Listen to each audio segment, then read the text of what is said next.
bonjour à tous et bienvenue dans la deuxième émission de Set to Bet, l'émission Paris sportif de Wisport avec la meilleure team, la meilleure rédaction pour vous donner le plus de conseils, les plus aiguisés possibles, les meilleurs conseils pour pouvoir gagner le plus d'argent grâce au Paris sportif. L'occasion pour moi de vous présenter le duo qui m'accompagnera aujourd'hui pour la deuxième émission de Set to Bet. Voilà, je vous demande de bien vouloir accueillir avec nous Romain Henry pour sa première. Comment ça va, Romain ? Salut Maxime, bonjour à tous. Effectivement, très content de te rejoindre ici sur Set to Bet pour décrypter toute l'actualité sportive, notamment sur les paris sur la semaine à venir. Avec grand plaisir. Et puis pour t'accompagner aujourd'hui, on aura vraiment une grande team avec le seul de nous trois qui est en positif sur la première semaine. Thibaut, comment ça va, Thibaut ?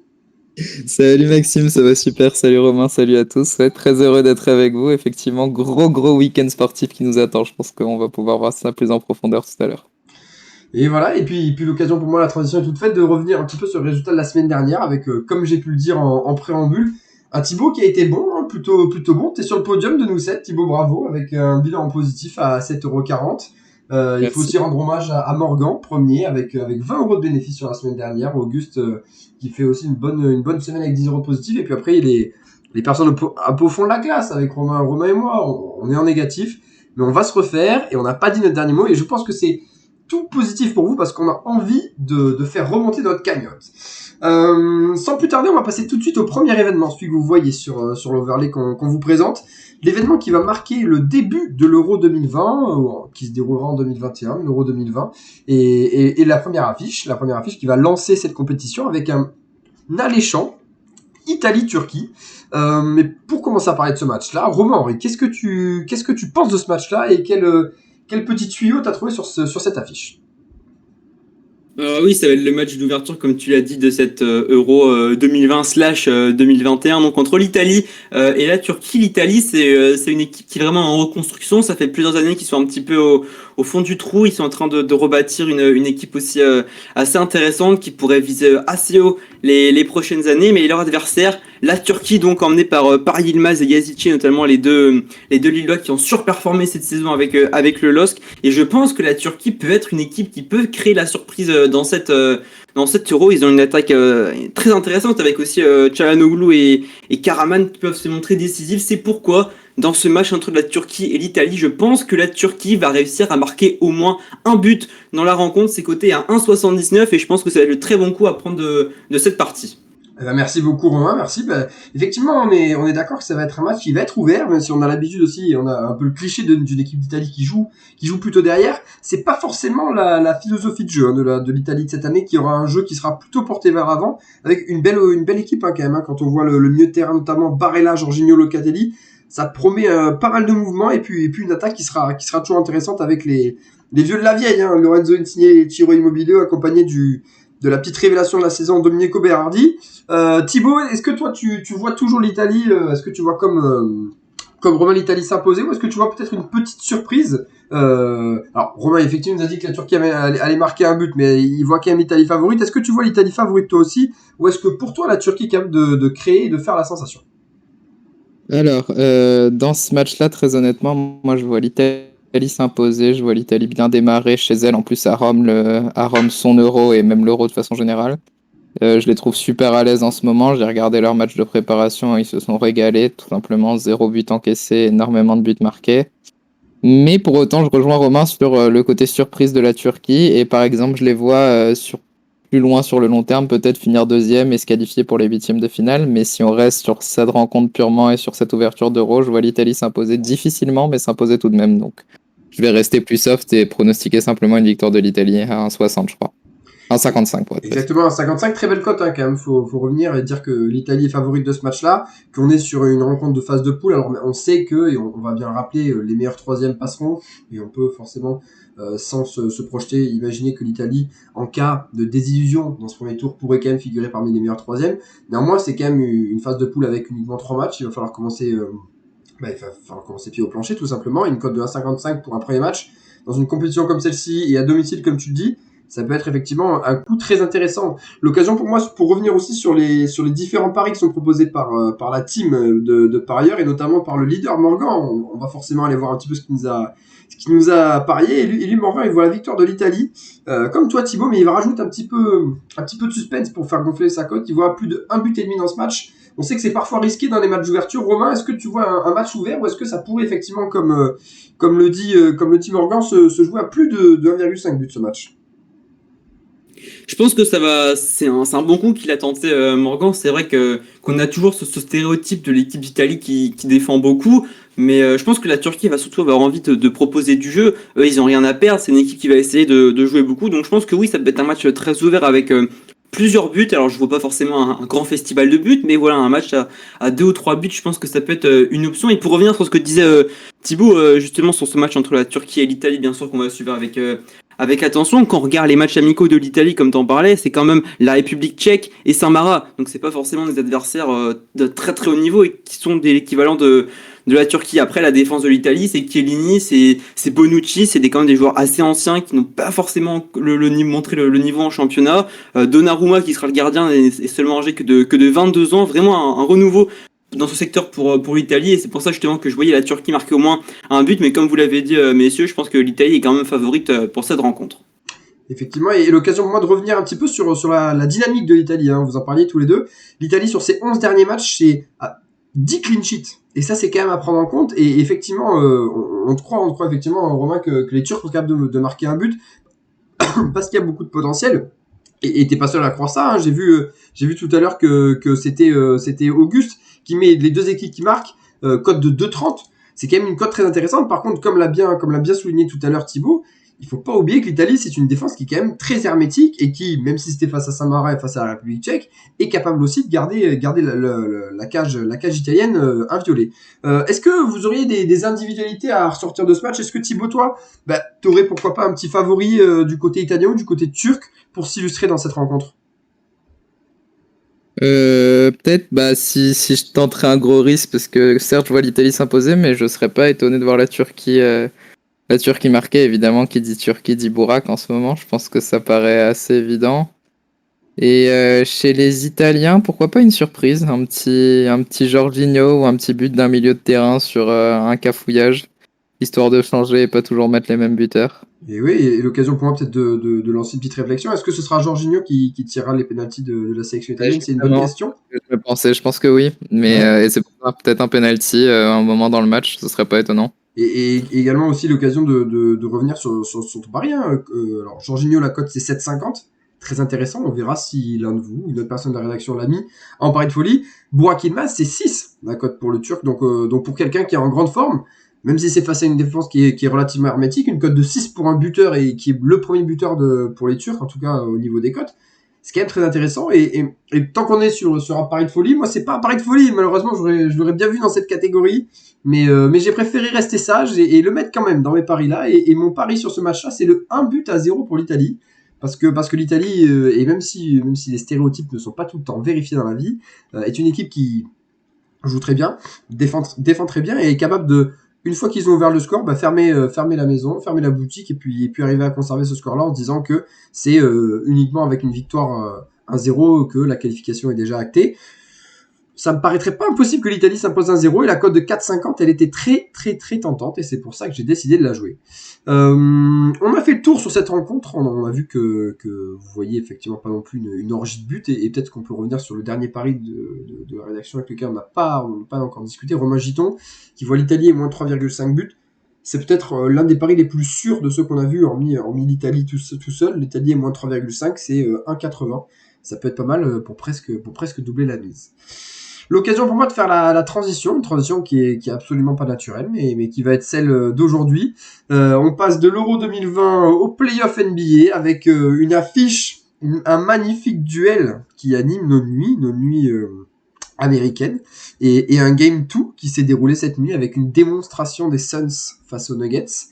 Mais attention, les Nuggets vont revenir à domicile dans leur salle face aux Suns de Phoenix. On va parler sur le Game 3 de cette demi-finale de la conférence Ouest. Est-ce que Thibaut, toi, tu vois quelque chose pour cette affiche? Et quel est ton pari pour ce beau duel? Alors, il faut savoir que j'ai une affection particulière pour les Suns dans ces playoffs. Je suis impressionné par leur parcours jusque-là en étant tout jeune. Bon, il y a Chris Paul par exemple qui est vétéran, mais ça faisait bien un bon moment qu'ils n'avaient pas été en playoff, je crois plus d'une dizaine d'années. Et pour l'instant, c'est super solide de les voir mener 2-0 contre Denver. Je trouve ça fou. À tel point que justement, peut-être même un peu trop fou. Et je les vois bien redescendre sur terre dans ce Game 3. Et Denver qui va réagir aussi en tant que grande équipe. Ça fait plusieurs années qu'ils sont dans les top teams de la conférence Ouest. Sur le long terme, je pense que Phoenix peut et va même gagner cette série, mais je vois bien les Nuggets réagir dans ce match-là avec le tout nouveau MVP Nikola Jokic qui pourrait nous faire une performance XXL à la maison. Et du coup, je vois les Nuggets s'imposer à cote à 1,82. C'est quand même une vraiment belle cote, mais c'est un match très très serré, je pense. Ça va être un match très très serré. Mais je vois Denver sur le long terme dans ce match-là. Oui, pour avoir vu en direct cette nuit le deuxième acte de cet affrontement Suns-Nuggets, Nikola Jokic, il a pas été ridicule du tout. Hein. Il compile 24 points. À mon avis, dans les 3 premiers quarts, il joue pas du tout le 4e quart-temps. Il est tout simplement, il était tout seul hier. Hein. Genre, on a 4 joueurs qui dépassent les 10 points et puis ensuite c'est en dessous. On a un collectif qui a totalement lâché de la part des Nuggets. Maintenant, s'il y a bien un moment pour réagir, c'est tout de suite, parce qu'après à 3-0, avec 2 matchs à suivre à la maison pour les Suns, ce sera quasiment plié. Est-ce que toi aussi, Romain, tu vois les Nuggets réagir, ou est-ce que tu penses, et c'est quelque chose qu'on peut imaginer aussi, les Suns enfoncer le clou et totalement plier cette série?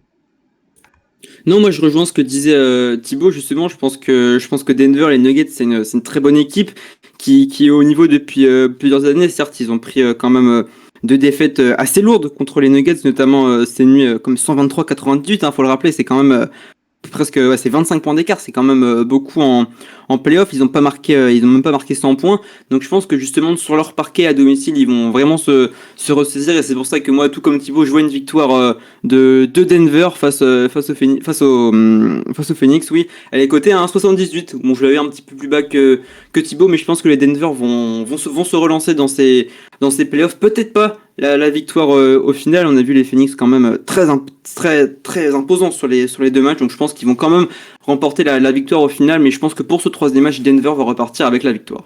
Bah alors, je sais pas, moi je vous vois débattre. Alors vous êtes d'accord, mais c'est quand même l'occasion pour moi de dire que la rédaction n'est pas forcément d'accord. Hein. En tout cas, les parieurs sont pas forcément d'accord avec ça. On a quand même Auguste et Romain, qui quand même, il faut le dire, un grand fan des Suns, qui voit les Suns s'imposer et plier cette série. Bah moi, je vais essayer de vous réconcilier un petit peu. J'essaie de réconcilier tous ces parieurs. Moi, j'ai beaucoup de mal, je vous avoue, à pronostiquer, un vainqueur sur des matchs comme ça. Où il y a une équipe qui doit réagir mais qui était en difficulté. C'était le cas la semaine dernière quand on avait parlé du match de Dallas face aux Clippers. Sans me jeter des fleurs, c'était passé. J'avais prévu un moins de 215,5, c'est passé, assez largement il me semble. Mais moi je vois moins de 223 points et demi, et la cote elle est à 1,70. Quand on voit que ce bilan-là, on était en dessous cette nuit déjà, et qu'on sait qu'au long d'une série, hormis en cas de prolongation, on a des totals de points qui se réduisent, étant donné qu'on a des défenses qui prennent le pas sur des attaques. Est-ce que, pour vous, jouer sur un under et un nombre de points après, c'est vous qui voyez en fonction du risque, est-ce que pour toi, Thibaut, c'est une bonne idée? Pourquoi pas de jouer sur cette option-là? J'ai jamais été fan honnêtement de ces paris-là de points parce que je pense que ça dépend tellement des soirs. Il y a des soirs où les attaques vont être bouillantes et à l'inverse d'autres où ça va être la défense. Après oui, je suis d'accord que si je devais choisir over ou under, je choisirais plus l'under parce que je pense que ça va être pour autant, même si je vois Denver s'imposer, je ne les vois pas s'imposer de 35 points par exemple et faire un festival offensif. Mais c'est honnêtement, moi je vois vraiment Denver réagir et je trouve que c'est le pari le plus safe entre guillemets, même si rien n'est safe dans cette série. Parce qu'on a tendance à voir Phoenix très très beau, mais il y a aussi des matchs où parfois ils craquent un peu et on oublie que dans le premier match, bon dans le deuxième ils ont vraiment pris le bouillon, mais dans le premier match Denver menait de 10 points au milieu du troisième quart-temps avant de prendre je crois 25 points d'affilée ou un truc comme ça, ou genre 25 points à 4, un truc du genre. Ils ont vraiment pris le bouillon à ce moment-là, mais le côté qu'ils soient chez soi et qu'ils aient des forces en présence, Michael Porter, Nikola Jokic, c'est des très très bons joueurs, même si le manque de Jamal Murray se fait vraiment ressortir. Je vois vraiment Denver s'imposer et je me dis que sur les points, on sait jamais si aussi bien un moment une des deux équipes prend feu, ça peut vite monter. suis d'accord avec toi. Effectivement, c'est un risque à prendre. Mais si jamais vous aussi, vous avez du mal comme moi à ne pas voir de vainqueur dans cette série, ben, n'hésitez pas à jouer des paris annexes comme ceci. On peut aussi, pourquoi pas, voir des Nuggets qui mènent à la mi-temps, qui ont envie de réagir tout de suite et ensuite, pourquoi pas, imaginer les Suns reprendre l'avantage dans cette rencontre au gré d'un Devin Booker d'anthologie comme on a pu le voir dans les premières joutes de cette série, même si hier c'était pas brillant, mais il n'y en a pas forcément besoin. Et puis voilà. Qu'est-ce que toi tu penses, Romain, de ce scoring-là? Est-ce que t'es amateur de ces under, ou est-ce que toi t'es plutôt sur des choses plus classiques? Non, bah à l'inverse de Thibaut, justement, c'est quelque chose que j'aime plutôt. Et je me suis posé la question, hein, vraiment, avant de faire ce pari-là. J'ai hésité à mettre un under. Alors, je suis plutôt un over. Hein. De base, Thibaut préférait les under. Moi, je suis plutôt quelqu'un qui marque sur le plus de points. Mais c'est vrai que enfin, les attaques, je sais pas trop, en fait. C'est le troisième match de playoff. Les équipes sont tendues. On sait vraiment pas ce qui peut se passer. Il y a une équipe qui peut être en sous-performance, une autre qui peut performer. Donc, je savais pas trop. J'avais du mal à me décider sur ce match entre Denver et Phoenix. C'est pour ça que j'ai préféré la victoire donc de Denver qui reste sur 2 défaites d'affilée. Mais c'est vrai que ton pronostic, Maxime, je le trouve intéressant parce que quand on regarde les dernières confrontations, il peut largement passer. Après, c'est le basket, sur un one-shot, sur un seul match, il peut toujours se passer quelque chose de très très grand. Donc on sait jamais ce qui peut se passer. C'est pour ça que j'ai voulu mettre une victoire de Denver, mais je serais pas étonné à l'idée de voir ton pari passer, Maxime. Merci beaucoup. On va passer également sans transition au prochain pari. Prochain pari imposé, hein, on rappelle le principe, hein, pour ceux qui n'auraient pas forcément suivi le premier épisode. On est toujours sur 3 paris imposés dans les événements qui vont marquer ce week-end. Et je suis sûr que ce Turquie-Italie va marquer ce week-end. Je suis sûr que ce Denver Nuggets Phoenix Suns va marquer ce week-end. Et pour moi, le troisième événement qui va marquer ce week-end et qui est un événement français, mais qui aura à coup sûr un retentissement international, bah c'est le derby d'accession aux demi-finales de Top 14 entre le Racing Métro 92 et le Stade Français Paris. Une affiche qui va sentir la poudre entre les deux voisins qui adorent s'affronter et qui sont à des niveaux très très proches, comme on a pu le voir dans les confrontations cette saison. Est-ce que, Romain, toi, t'as vu quelque chose sur ce match qui va être forcément disputé? Est-ce que toi, est-ce que t'as un petit conseil à donner à nos parieurs? Bon, justement, c'est ce que j'allais dire, Maxime. Je pense que c'est un des matchs où j'aurais peut-être une des plus grosses certitudes parmi les 3 qui sont proposés. J'ai étudié un petit peu la dynamique actuellement du Stade Français et je la trouve quand même assez incroyable. Ils ont 7 victoires sur les 8 derniers matchs. Ils ont battu déjà le Racing 92 en championnat 35-29. On les voit vraiment efficaces sur les dernières confrontations en top 14 et c'est pour ça que moi je vois le Stade Français qui ne perd pas ou qui perd de 10 points au moins. C'était un 1,72. Je trouvais la cote quand même relativement élevé par rapport au niveau de jeu qui est proposé récemment, surtout que le Racing n'est selon moi pas dans sa meilleure forme. Ils ont déjà montré bien mieux au début de cette saison, donc je pense que c'est vraiment un coup qu'il faudrait tenter, ce Stade Français qui est vraiment dans une très bonne dynamique et comme tu l'as dit, ces rencontres sont toujours très explosives entre le Racing et le Stade Français, donc je pense que c'est vraiment un coup à tenter dans cette rencontre. Effectivement, je te rejoins sur ça. On a pu voir même dans les dernières années qu'il y avait souvent des coups qui sont faits dans les barrages d'accession à ces demi-finales. Et là, je regardais un petit peu et le Racing a déjà été battu à domicile il y a 2 ans. On rappelle que l'année dernière, il n'y a pas eu de fin de saison du côté du top 14. Mais le Racing a déjà été battu à domicile 19-13 par La Rochelle.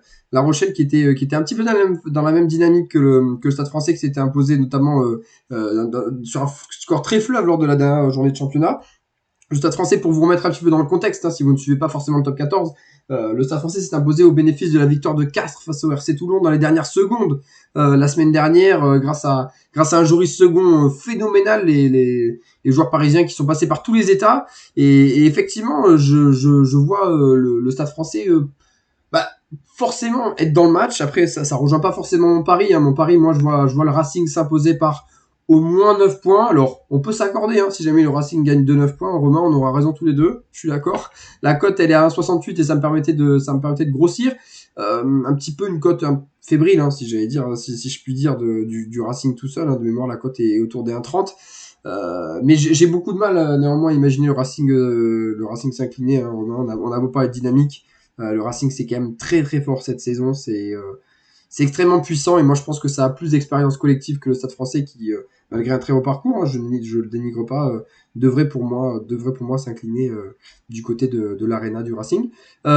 Thibaut, est-ce que toi t'as l'avis qui rejoint un petit peu celui de Romain? Il me semble que oui. Oui, je rejoins Romain. Bon, après, je vais pas vous mentir qu'en rugby, je suis vraiment une pipe.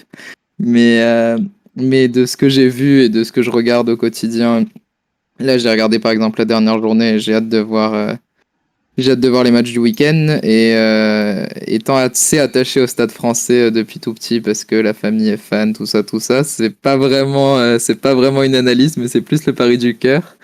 Je rejoins Romain sur le fait que je vois bien le Stade Français se battre, d'autant plus que c'est un match à enjeu énorme pour les deux équipes et j'ai du mal à voir une équipe gagner ultra largement contre une autre.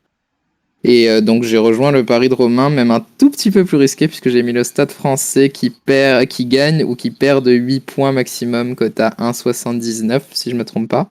Oui. Et voilà, donc c'est un petit risque, je pense, mais je sais pas. Je vois le Racing s'imposer, mais je les vois pas pour autant gagner ultra largement. Ça m'étonnerait pas de voir un match assez serré entre les deux équipes dans ce derby. Bon, c'est clair qu'on n'aura pas un match fast. Attention, un match fast dans les écarts de points. On pourra avoir un match fast en termes d'essais. Hein. On sait que le Racing, c'est une équipe qui est toujours explosive avec de très gros ailiers et qui saura, à mon avis, montrer à quel point ce top 14 est attrayant cette saison. Sans plus tarder, on va aussi passer aux paris qui nous intéressent, avec les paris qui pour moi, je pense, sont les plus intéressants hein, pour vous parieurs qui nous écoutez, les paris sur les disciplines préférées, sur les matchs préférés, les matchs que l'on choisit. Là, c'est vraiment on a laissé libre cours à votre imagination. Et j'ai demandé à Thibaut de nous présenter son pari perso. Alors, bah moi perso, bon, je pense que c'est pas un secret que le grand événement qui arrive et peut-être le plus grand événement du week-end, ça reste l'Euro. Et histoire de bien fêter son samedi soir, je serais posé personnellement avec des amis devant Belgique-Russie. Et bah, je vais faire un pari classique, hein, mais je vois la Belgique assez tranquillement bien débuter son Euro en force, en confiance, en étant quand même, je pense, un des trois grands favoris de cette édition 2021/2020. Et donc je vois la Belgique s'imposer devant la Russie, cote à 1,75. J'ai même failli prendre le risque et de mettre la Belgique par 2 buts d'écart, mais je me suis dit qu'on allait rester raisonnable et que 1,75 c'est déjà une très belle cote. Je sais pas ce que vous en pensez.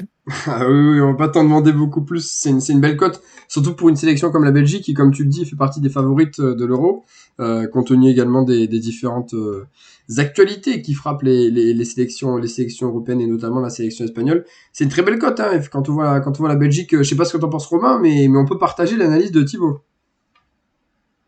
Non, oui, complètement. Puis la Belgique, quand on regarde, ils ont quand même une très belle armada offensive. C'est une équipe qui est largement favorite pour cet Euro. Ils sont quand même demi-finalistes de la dernière Coupe du Monde, donc ils sont vraiment à prendre au sérieux. Et c'est vrai que contre la Russie, qui est pas forcément le très gros adversaire de cet Euro, bon, ils ont quand même leur coup à jouer. Ils ont montré notamment à la dernière Coupe du Monde qu'ils avaient des cartes, qu'ils avaient les cartes en main.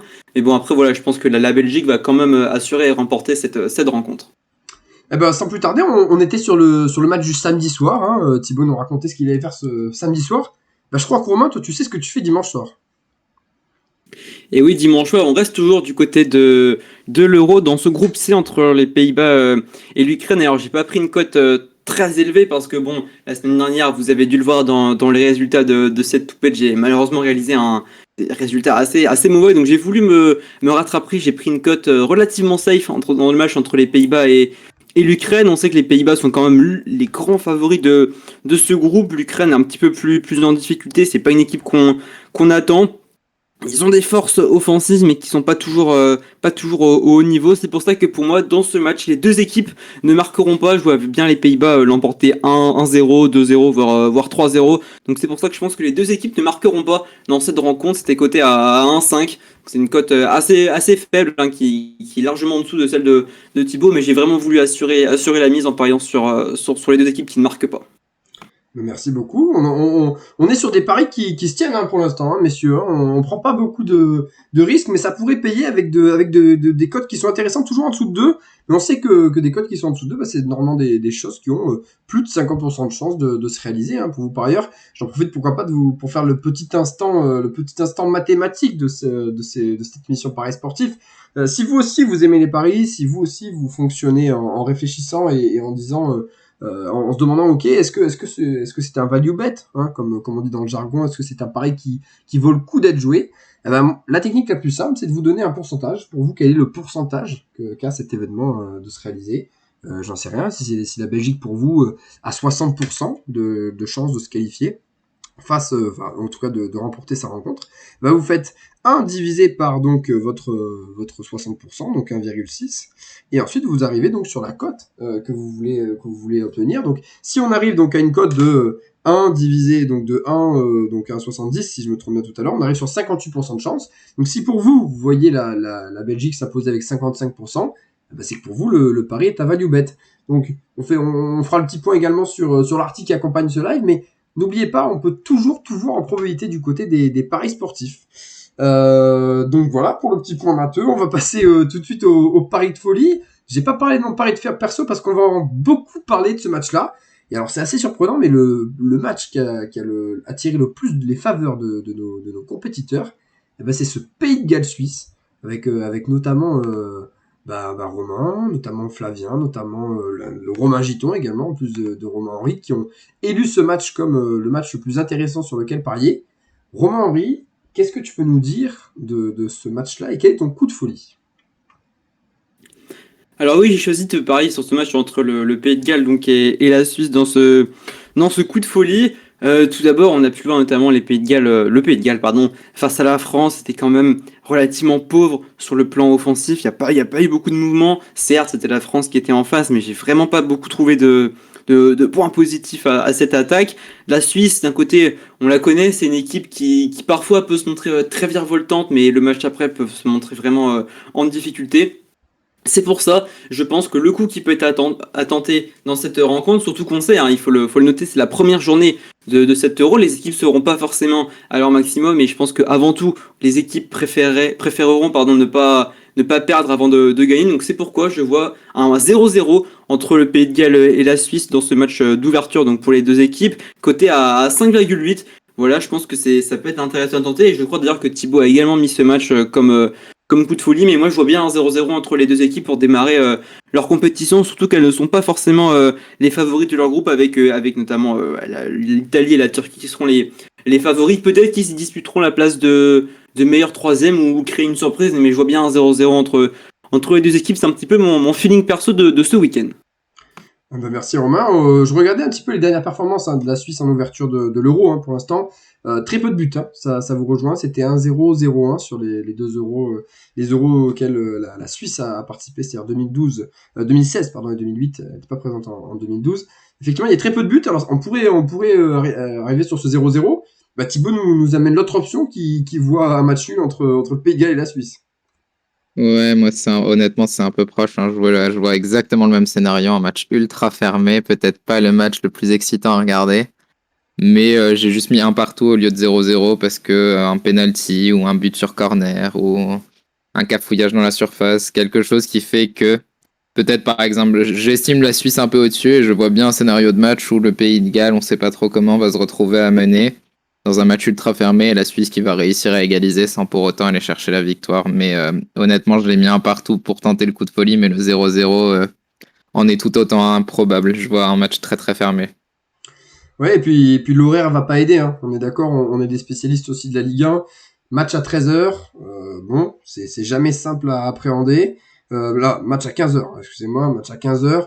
On sera à Bakou, on est de l'autre côté de l'Europe, donc ça arrange ni les Gallois ni les Suisses qui pensaient pourquoi pas disputer un match dans une Europe un peu plus proche. Il sera 15h, on l'a vu au Grand Prix de Formule 1 cette semaine, c'est bien, ça permet de faire des liens. Il fait souvent très très chaud là-bas. Ça risque peut-être de tirer. On rappelle que les organismes sont usés par la saison. C'est aussi ces dernières semaines ont été l'occasion aussi peut-être de reprendre un petit peu une certaine forme physique, de refaire un petit peu de foncier de manière très rapide. Peut-être qu'effectivement, et je vous rejoins sur ce point-là, on aura des effectifs et des carcasses qui se remettent en marche. L'occasion de faire le lien avec les différents paris de Romain Giton, Romain Giton, il a vu et son pari perso et son coup de folie sur le Pays de Galles.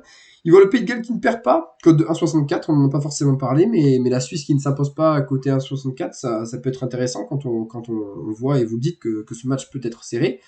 Il y a un nouveau score exact, mais il n'est pas multi-choix celui-là, c'est le Pays de Galles qui s'impose 1-0, code de 6,75. Et alors si vous n'êtes pas forcément convaincu de chacun de ces scores-là, mais que vous êtes convaincu qu'il y aura très peu de buts, rien ne vous empêche de tenter le Pays de Galles 1-0, la Suisse 1-0, comme c'est mon coup de pari perso à 4,50 et ensuite les deux paris que vous ont proposé Thibaut et Romain, vous mettez 1 euro de chaque. Si au moins un passe, vous êtes remboursé. Si jamais c'était le 1-0 de Romain Giton, ça fait même un petit peu de bénéf. C'est une technique que je vous donnais. Et puis ensuite, voilà, on a pas mal de personnes, des rédacteurs, de compétiteurs qui misent sur ce GAL suisse, comme on vous l'a indiqué.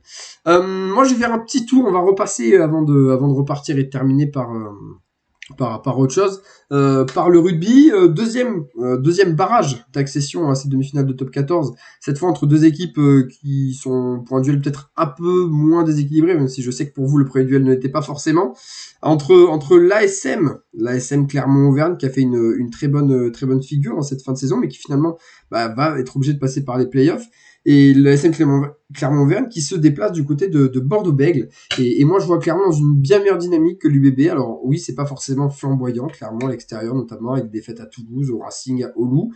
Mais c'est quand même une très grosse équipe, une équipe qui a beaucoup d'expérience, qui a beaucoup de vécu. Et pour moi, c'est quelque chose qui compte vraiment. Et quand on voit la défaite à domicile de l'UBB face au Stade Toulousain, qui en plus n'avait pas forcément besoin d'une défaite aussi large, on rappelle qu'ils se sont imposés de 11 points le Stade Toulousain, je vois clairement s'imposer, et s'imposer même assez largement, de 8 à 14 points pour moi du côté de l'UBB. Alors je sais pas ce que t'en penses, Romain, hein, toi qui a peut-être un peu plus suivi le rugby. Est-ce que pour toi, Clermont fait pas forcément office de favori, mais fait office d'un outsider qui est probable dans ce deuxième barrage? Oui, complètement. Ouais. La SM, c'est une équipe qui a quand même montré tout au long de la saison qu'ils sont capables de faire de bons résultats. Je pense qu'il a peut-être manqué un petit peu de régularité à cette équipe par moment. Mais je pense que ça peut être un coup complètement à tenter. Je te rejoindrai pas forcément sur tous les points. Mais oui, le rugby, on sait notamment ces phases de play-off de top 14 sont toujours très riches en émotions. On a pu en parler tout à l'heure sur le match entre le Racing et le Stade Français. Donc oui, je pense que ça peut être un coup à tenter et qui pourrait être intéressant à analyser en profondeur. Donc oui, pourquoi pas, j'ai envie de te dire, c'est quelque chose qui peut se tenter. Et messieurs, je vous ai gardé la plus belle affiche pour la fin, le plus beau pari, le pari du leader, Morgan, qui lui nous voit un coup de folie sur la NBA. Alors comme je sais que vous êtes friand de NBA, voilà, lui, il s'est spécialisé sur ce match-là entre les Hawks et les Sixers. Et Morgan nous fait un petit pari intéressant en nous donnant les Hawks devant à la mi-temps, mais les Sixers qui s'imposent en fin de match, hein, du côté d'Atlanta et de la State Farm Arena. Est-ce que Thibaut, tu vois ce scénario plausible? On sait que les Sixers sont très bons en fin de match. Est-ce que c'est possible encore de voir ça avec une cote de 6,75? Ne nous dis pas que c'est trop probable, sinon on aurait déjà peur que Morgan prenne le large. Ouais, non, ça reste un coup de folie, hein, forcément. Donc, alors, autant sur Atlanta mi-temps, je suis pas sûr. Autant sur les 76ers qui gagnent à la fin du match, là, je rejoins totalement Morgan. Je pense que déjà Philly a réagi dans le game 2 après avoir pris une sacrée rousse dans le game 1. Ils ont très très bien réagi, surtout en fin de match. Et là, je les vois encore plus s'avancer et se rapprocher d'une finale de conf. Et donc, je vois les 76ers s'imposer, mais après, sur Atlanta mi-temps, je suis pas aussi... ça reste un coup de folie en soi, mais moi, je verrais plutôt 76ers mi-temps et fin de match, les deux.